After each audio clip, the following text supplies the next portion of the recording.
Whether you get a W-2, 1099, or maybe both, chances are you're probably overpaying on taxes. And not because you want to, but because you weren't taught the things that wealthy people were taught and implement every year.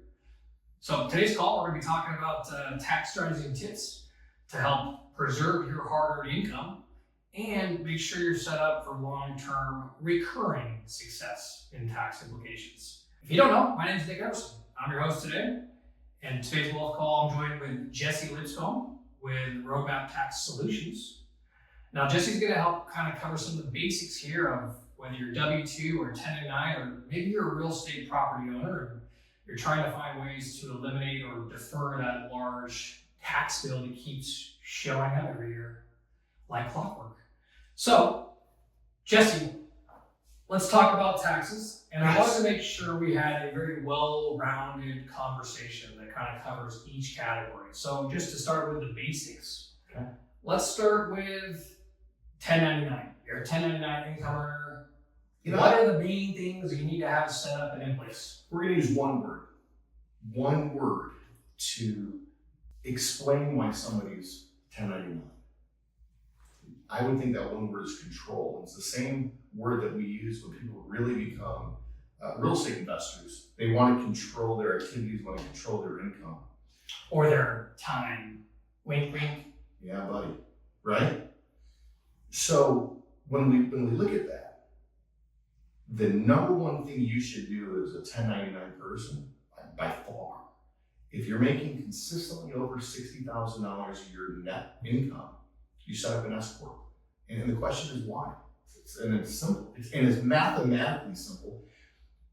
An S Corp allows you to take control of your Social Security and Medicare taxes.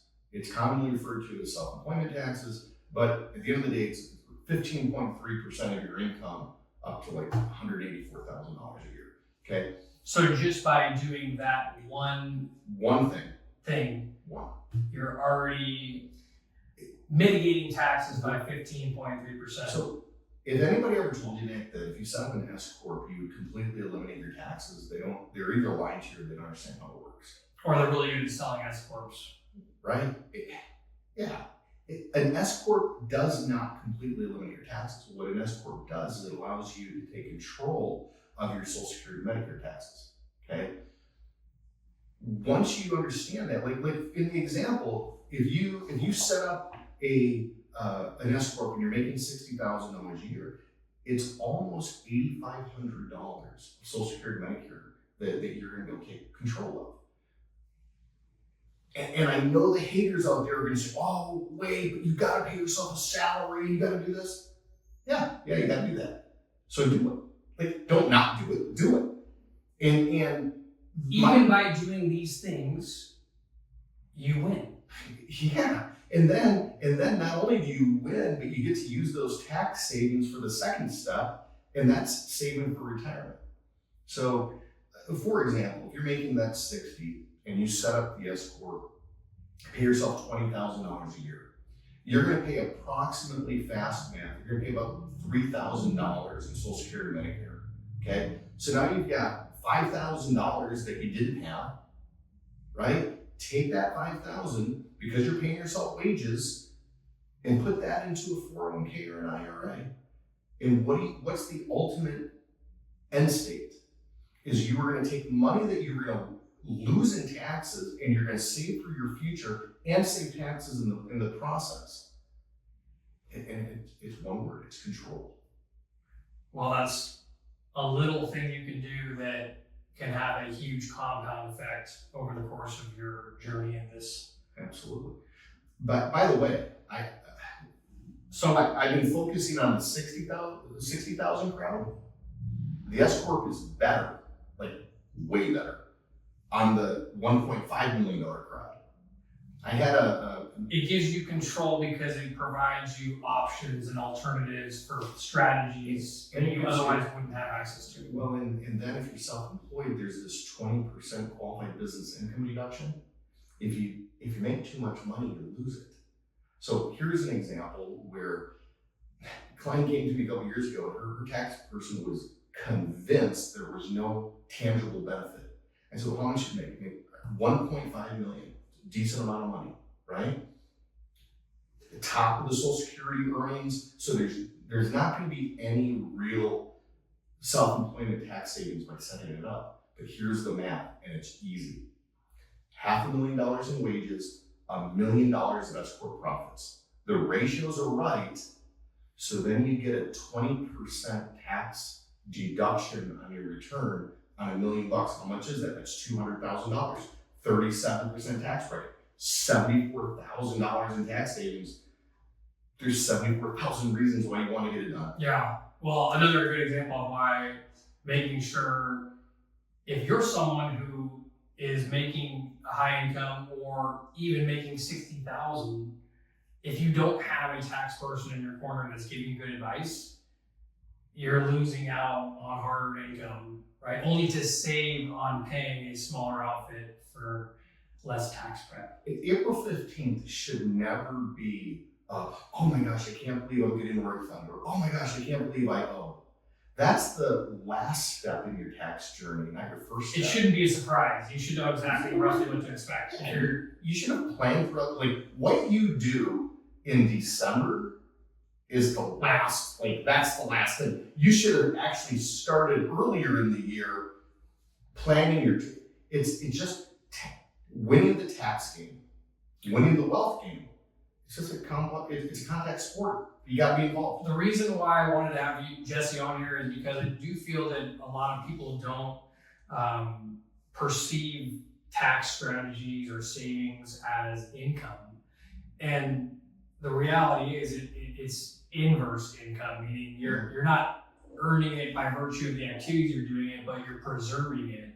And so you have to change the perception of the way you look at the tax game and the planning if your goal is to ultimately get back more time and have more control of what you want to do. What I'm about to say sounds so ridiculous, but it's absolutely right, is all of us have to file our taxes. But how much you pay, how much you owe in taxes is a choice. It's completely optional. You can, any given scenario. And yet, most of us choose the easy path, which is the most expensive. And the expense not being the person you have to pay to do it, it's what you're not doing is the expense that you're realizing. It costs $2,000 to set up that S corp. It was $74,000 for not doing it. What's more expensive? Good point. Okay, let's shift gears to W-2. Basic, straightforward income structure. What would be a couple quick reminders or strategies that the audience might want to hear about? Well, the sad reality is most people earning W-2 income, most have the least tax strategies. Okay? You compare W-2 versus self-employed. Self-employed people can write off their vehicles, their expenses, their travel to a certain extent.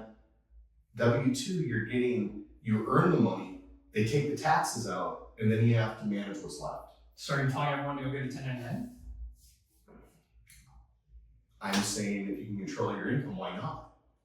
But even if you can't, there are strategies that every single W-2 person can use that are really impactful. So the first one's kind of low-hanging fruit, right? If you've got a 401k at your job, I mean, look, for sure, figure out your employer's matching formula. That's free money, right? So go look at the fine print in the contract you signed that you haven't looked at since you signed it. Yeah, I mean, most employers, not 100%, but most are going to do 4% and 5%. So you make $100,000 a year, you put away $5,000 in your 401k, your employer puts in $4,000, 9% of your income instead of 5%. It's awesome. It's huge. But so that's the, you have to have discipline to be able to put that money away to realize that benefit though. Oh, for sure. And again, this is where tax planning comes in. Okay? It's almost more important the less you earn to know this, but it's obviously more impactful the more you make. But understanding of all the strategies we use, the one we always go to first is tax bracket optimization. Has anybody ever thought about, should I put money into a Roth? Should I put it into a deductible IRA? Should I put it in 401k? Well, no opinion here, just math, just tax math. Right. Okay? Yes, you should, but the amount at which you should, that's up for debate. Yeah, Or it's like, and I'm going to make the example as easy as it possibly can be. We can reference the actual tax tables, but let's just say a married couple, the 22% tax bracket starts at $100,000, just easy math. Okay, if you make $110,000, your tax bracket goes up from 22 from 12 to 22, right? But it's only on the last 10 grand. So if you put in $10,000 into your 401k, you're saving $2,200. Right. If you put in $11,000, you save $2,200 plus 12% of 1,000, which isn't enough to make a difference. So if you're asking the question, should I put the impact of my money and what it will do for me should be calculated down to absolutely, yeah. Just go to the bracket. If you're in the 12% bracket and you're in a position where you actually can save, well, that the Roth IRA is a no-brainer because you're only paying 12% of your income. But if you're into that 22% bracket, I really think, and again, based on what I know of other strategies, right? If your cash flow allows it, get that tax deduction up front. Because later we'll talk about the number one tax strategy of the wealthy, where paying taxes on that money later is optional. Again, optional. Okay, we'll tease you a little bit there with kind of getting into more of the nuanced strategies here. So for 1099, set up the S Corp, set up the 401k. For W2, make sure you have employer 401k match and you're optimizing that or taking advantage of that in some capacity. Right. And because I know the audience, Nick, is heavy has a heavy interest in real estate. Correct. Okay. There is something, and there are restrictions or whatever, but the point of it is a lot of high income W2, especially once you make over $150,000 a year, you're not able to utilize real estate losses to offset your income. Interesting. I didn't know that. So like for it's called the passive activity loss limit, and technically it starts at $100,000. So if you make 100 grand or more, or excuse me, 100,000 or less, you can lose, for tax purposes, $25,000 a year in your rental, and have that $25,000 wipe out $25,000 in W2. It phases out up to $150,000, and after $150,000 a year W2 wages, you get nothing, comma, unless you fall into one of two categories. The first category, where there's, I would say, the most kind of focus, is trying to become the Emerson. Meaning trying to become a real estate professional, right? And are $750 a year? Are you managing multiple properties? Are you licensed in the trades? Are you a contractor? Are you an agent? Whatever. I personally think, unless you're actually a contractor or a real estate professional, like, it's hard to be a real estate professional. Right. And this is a topic that is probably has a lot of gray area as far as the feedback you'll get from any individual tax professional. What they will or will not endorse or recommend. And I'm kind of, how would you say it? I'm neither like afraid conservative on how to strategize or reckless. I just believe that the truth will set you free. Okay. And if you're not really a contractor and you're not really a real estate agent, you're probably not a real estate professional. You might be, but you're probably not. Right. So why not go with the strategy that's been around for forever, that people know by another name? The old strategy, which has been around for forever, is the bed and breakfast strategy.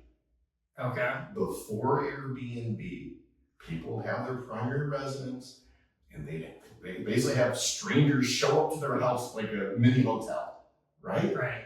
Well, now it's more, how would you say, structured, right? It's now called the 7-day rule. And that's very simple. If the average stay in your property is 7 days or less, then you can treat this as an active business instead of a passive rental. And now, guys, we're talking home run territory. Right. Okay. Remember earlier I teased. Well, because you start to form business income, and that business income, the way it's defined, provides you. And it's the number one wealth strategy. It's the number one tax strategy of the wealthy. What is it? It's taking advantage of leveraged depreciation, Section 168K, aka bonus depreciation, accelerated depreciation. That was a lot, so we're gonna take a step back here and we'll say it again. So, okay, the number one tax strategy of the wealthy, by far, and I can prove it mathematically, is leveraged depreciation. A better way of understanding that is any asset. It doesn't matter. I'm going to give you a ridiculous example, but it's easy to understand. Any asset that you acquire for a real legitimate reason that can cash flow, and you can prove that you've materially participated, which by definition is 100 hours a year, which translates into about 2 hours a week. Okay? So I'm going to give you 2 super easy ways. I don't recommend them per se, but they're easy. Buy a $100,000 RV. Rent it out on RVshare.com. Make at least enough money every month to cover the payment, because it's leverage. What's leverage? Leverage means debt. So you buy an RV on December 26th, and you start getting it rented out, and now you're entitled to the depreciation. I got $100,000 of depreciation that can wipe out $100,000 of W-2. this is similar to being a business and having a vehicle that's above 6,000 pounds, just that's exactly right. on a higher scale. That's exactly right. And even that, right? So, but it's all about the act of generating business income. Buy a Suburban for $100,000 and put it on 2-row. Same deal. You still have to materially participate, which is 2 hours a week, which is you coordinating, handing off the car, and right. But what I'm kind of behind the scenes talking about, right? The number one strategy is accelerated depreciation, aka Section 168K, aka bonus depreciation, right? I called it leverage depreciation because the IRS really doesn't care if you pay cash or if you finance. Right. So long as if you finance, it's the cost basis is the cost basis. It is what it is, right? Yeah. So I think put as little down as possible to give the max tax benefit, and then you're just kind of your guide rails, if you will, is Section 461, and that's the excess business loss limitations. What it means is, and again, this is more specific to W-2 people than it is business people, but it applies. The most you can offset non-business income, i.e. W-2 income, i.e. retirement income, right. The most you can offset that is the 461 limit, which is $256,000 single, $512,000 married. Okay, so let me give you an example. You're making $600,000 a year as a tech professional. You're putting in $24,000 in your 401k. You got a mortgage and all that stuff. Yep. Your taxable income will normally be $500,000. And it helps you get an Airbnb that cash flows. Typically, when we do cost segregations on real estate, we're looking at about 20% of the purchase price being eligible for acceleration. So now we got to do a little bit of reverse math here. To clarify now, so we started with RVs Yeah. for leverage depreciation. Is this synonymous with cost segregation? Because it's accelerated depreciation, not bonus. So I'm making sure that we're keeping these lanes. When I said the number one tax strategy of the wealthy, depreciation itself is three things. It covers three areas: vehicles, equipment, and real estate. But real estate's got an asterisk to it.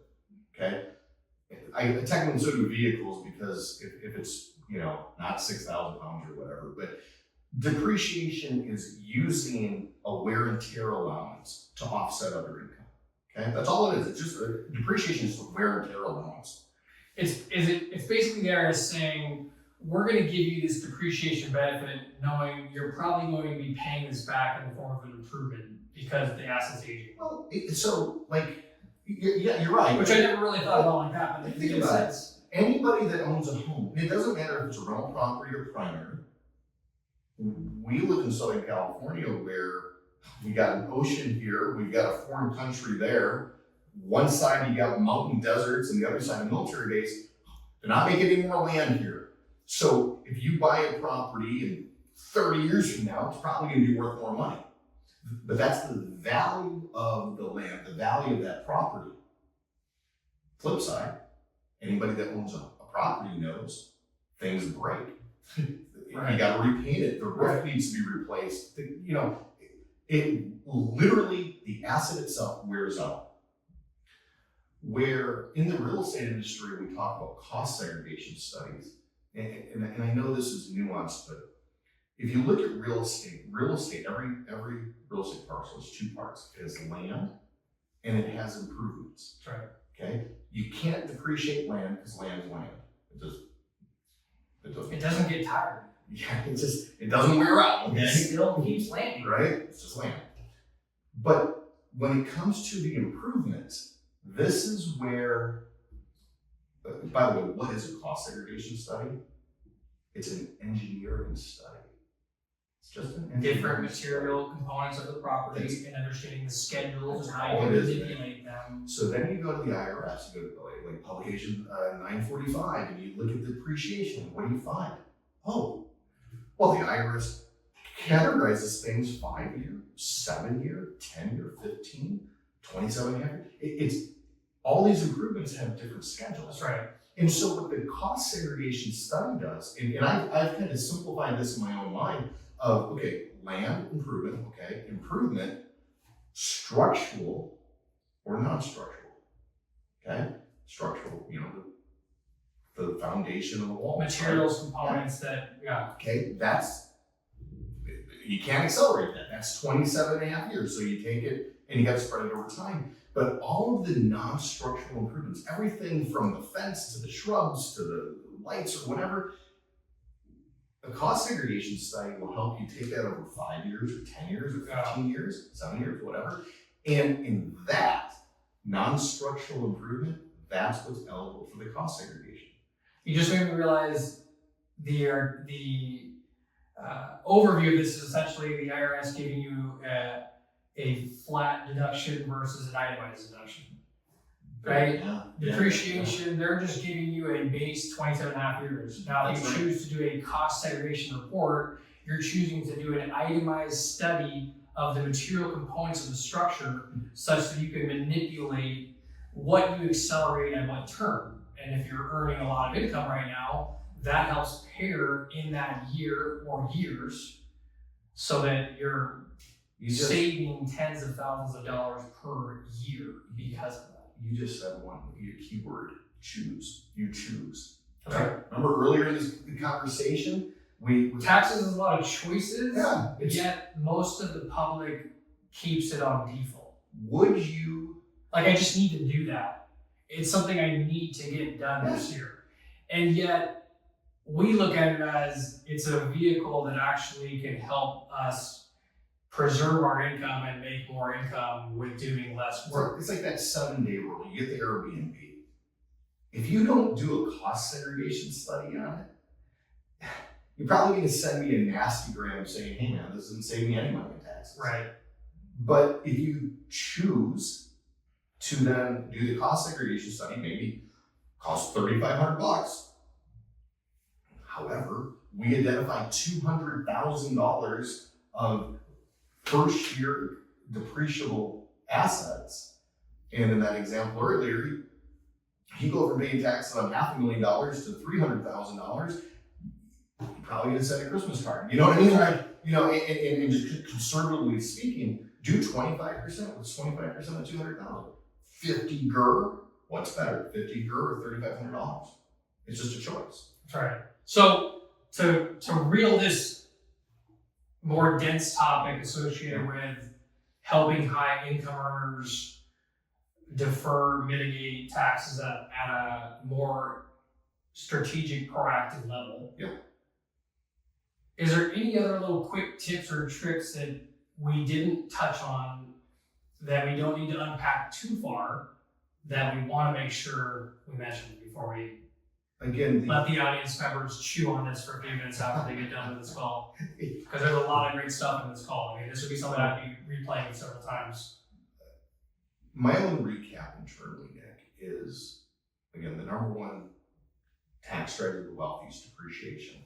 And that can be of vehicles, equipment, and real estate, with the asterisk that it's not the entire thing. Right. It's either straight line on the improvements or it's straight line on the structure and then accelerated on the non-structural part. But what I love to do is group strategies. Okay, I know in previous chats you've talked about like section 453, the installments on it. Right. Okay. What if somebody had a big sale, $3 million, and they were getting $300,000 a year for 10 years? Wouldn't it be cool to wipe that out tax-wise? 100% you can. Like for sure you can if you choose to. You have to acquire an asset every year that gave you depreciation. Okay. I know this sounds crazy, but the number one strategy that we have in 2026 moving forward, roadmap tax, is we've partnered with a CPA in LA that gives us exclusive access of all things to motion pictures that haven't been released yet. And we acquire IP in the films. So you acquire IP, then what does that mean? Intellectual property rights in the film. So to say it differently, if you acquired $500,000 worth of film, you own, that's like property. It's an asset. So does your name come on the reel at the end? Yeah. Of the movie? So let me back up a little bit, and then I'll explain why or how it works. So movies are just like any other business, right? You've got a producer and he goes to the bank and he says, hey, you know what, this is the budget I need and this is what I'm thinking about. And the bank lends him probably 80% of the value of the film. So he's got bank financing on 80%. He's got to go to his friends and family and raise the other 20. And so let's say it's a $10 million film, $8 million is already preset. He's got $2 million left. 10 friends at 200, good to go. So does the CPA outfit have like a syndicate structure? He's built this. Okay. Right now, as of July 10th, I've got like 57 movies in the pipeline with real Arnold Schwarzenegger and Quentin Tarantino and Mark Wahlberg. One of them's got Snoop Dogg in it. I mean, like it's real people that you really know. In other words, you have identified a structure in which someone can participate with little friction, very little, and realize the tax benefits, and also get to have a great conversation at the cocktail party. And two things, like this is the best. It's got leverage in it. Okay, remember I told you depreciation's good, leverage depreciation's better. So they got it set up where for every $100,000 of capital you bring in, you get $450,000 worth of IP. Okay, that's under the 461 limit. That means if you make $450,000 a year W-2 and you buy one film, 100 grand, you don't pay taxes on 450. You have an even It's offset. a complete tax penalty. Now, it works better when you're married because the limit's 512. It works less awesome when you're single, but the IRS will let you take it over, X this year and then carry over, right? But the point of it is you acquire an asset, you acquire depreciation, use that to wipe out your other income, okay? Now, remember I said there's two awesome parts of it. The first is the leverage. The second part is the IRS requirement. They're making you do this, that in order to qualify for taking this accelerated depreciation. Wait, you mean they've written code online where you can do it right now? Oh yeah, it's, and look, and what is it? Look at this phrase, material participation. It's a well-defined IRS requirement. Again, 100 hours a year, okay? And there's different rules, 100 hours, 500 hours. But if there's no friction with the movie, how do you do 100 a year? How do you do 100 hours? Okay, because what you are a part-time executive producer, part of a very small partnership. Okay, the way we've done it is it'll be you and a couple other investors. You come together, and then you have tasks. What are the tasks? Well, you gotta watch a couple of movies. You gotta evaluate the actors and the producers, and then you get to vote on the movies, and you get to go and visit the set. And when there's the film festival in France, you get to fly out and meet the actors. Like, it's the best, by far, part-time retirement gig that you can get. You can use this depreciation to do. This is my favorite strategy. Okay, remember we talked about the 401k? Hold on, we're giving the audience way too much information and value here. They're gonna blow up, right? So, just to recap, we've talked about RVs, we've talked about movie production, and we've talked about simple things like 401k and S corp formation. To wrap it up, acquire an asset that will cash flow, and then use that depreciation to offset other income. Okay, real estate, seasoned real estate investors have used this forever in their properties, right? I'm talking a legitimate real estate professional, right? With 15 different properties that they manage. They're doing the cost segregations. The cost seg is just a way to unleash or release the accelerated depreciation. Okay, if you're not a real estate professional or you don't think you would qualify to be one, the 7-day rule, the Airbnb rule, right? Again, I think that's home run territory. And by the way, because of the 461 limitations, I'll leave you with a very easy example. Again, the expectation is whatever your purchase price is, 20% should be accelerated. So you buy $1 million house, assuming it can cash flow, Airbnb, $1 million house should give you $200,000 of accelerated depreciation. If you're making $200,000 a year W-2, guess who's paying no taxes federally? And you think, well, what about the state? Oh, glad you asked. California doesn't conform with the acceleration, but it does conform with the findings of the cost seg. So if you've got 5-year depreciation, well, the 200 divided by 5 is 40,000 a year. So for the next 5 years, you're going to get an extra $40,000 against your income. At the end of the day, you save the same amount of taxes. Yeah, well, I think it's very clear, if you haven't already taken away the aha here, it's that being intentional and proactive with all tax implications, planning, strategizing, and actually implementing is something that can ultimately save you a lot of money, help build more wealth, and there's a lot of ways to do it. So if you don't have a tax professional or someone in your corner that you're talking to on a more frequent basis than in April, this is your wake-up call to realize what's available to you. Obviously, We think highly of Jesse. I've worked with Jesse personally and professionally for over a decade. And because of the amazing value and education from this, we're committed to doing an actual seminar workshop in person where we're going to go through 7 levels, right, of tax optimization. Yeah, the strategic tax planning roadmap, as it were, that are the 7 strategies that you can utilize right now to take control of your taxes. Okay. So if you want to nerd out with us and learn ultimately how you can take your fair share of what you may be taking already or not, we'll be posting that. Stay tuned for that. Otherwise, we'll drop a link so that if you'd like to learn more about Jesse, schedule an appointment to speak with him. We'll make sure that happens. So thanks, Jesse. And we trust you guys got some golden nuggets out of this conversation. Stay tuned for our next golf call. And thanks so much for joining this time. I'm Nick Emerson, your host, and take care.